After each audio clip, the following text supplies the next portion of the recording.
Welcome to the Photobooth Supply Co. YouTube page. My name is Catalina and I am the owner of Modern Photobooth Company. Well, it seems that the lockdown is over for many states and so many of my friends are actually telling me that they've already booked events for this weekend and the coming month.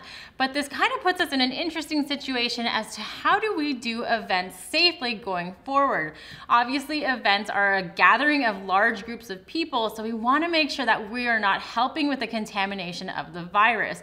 And with a photo booth that is such a high touch product, it's kind of hard to do.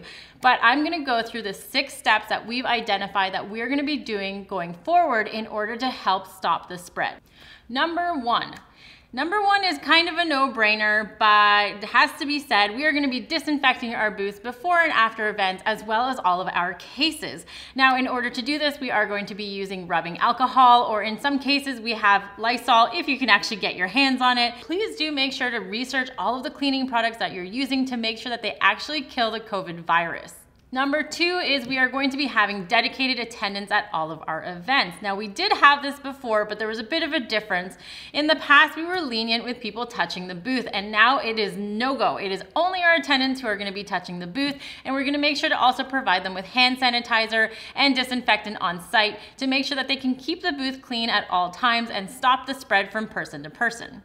Number 3 might be a point of contention for a few people, but our attendants will be wearing masks. Now, they're only going to be required to wear non-surgical masks, and that's to make sure that they don't spread the disease to anyone else if they themselves are asymptomatic and are at the event. Now, they do have the option to wear the N95 mask if they want to, of course, but it is completely up to them as to which one they want to wear. Our planners and our clients have been really receptive to this, and they've even asked us ahead of time whether or not we would be okay wearing masks. And of course, we are more than happy to do anything it takes to make sure that we are having a safe event. Now, as an employer, I'm always worried about what this means when I'm sending a staff member out to an event, because if they were to get sick or if they get somebody else sick, I don't even want to think about what that would mean for us.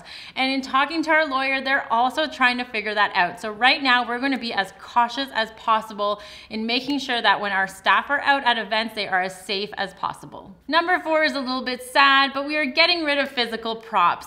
Unfortunately, you just can't stop contamination when you're passing a physical item between people, and it also creates people hoarding around the table to try and find their props. So we have just decided that we are not going to be doing this any further, and we don't want to be dealing with cleaning them in between either. So digital props for us, and it's been really well received by everyone who we've approached about it so far. So people are loving the idea of this. Number 5 is social distancing, and we're lucky that our photo booths are generally 4 to 6 feet away from our guests in the first place. But from now on, we are going to make sure that it's a minimum of 6 feet away. We're also going to be implementing some stanchions or crowd control to make sure that that separation is very clear with people.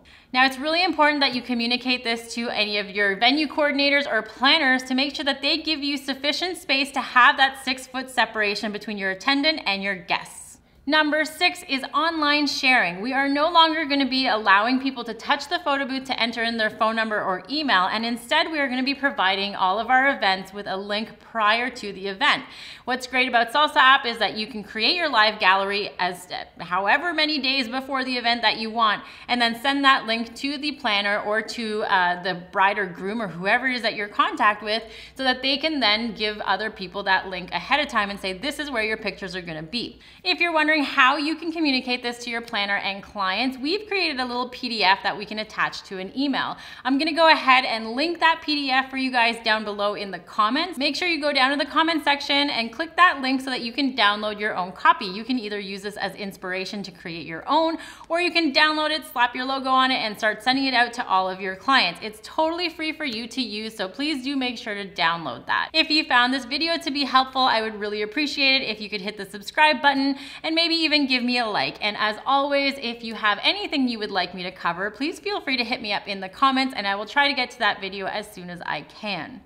I'm really excited that we get to start doing events again, but I hope that we can all stay safe and make sure that you take all the precautions possible to make sure that you and your team are safe at these events.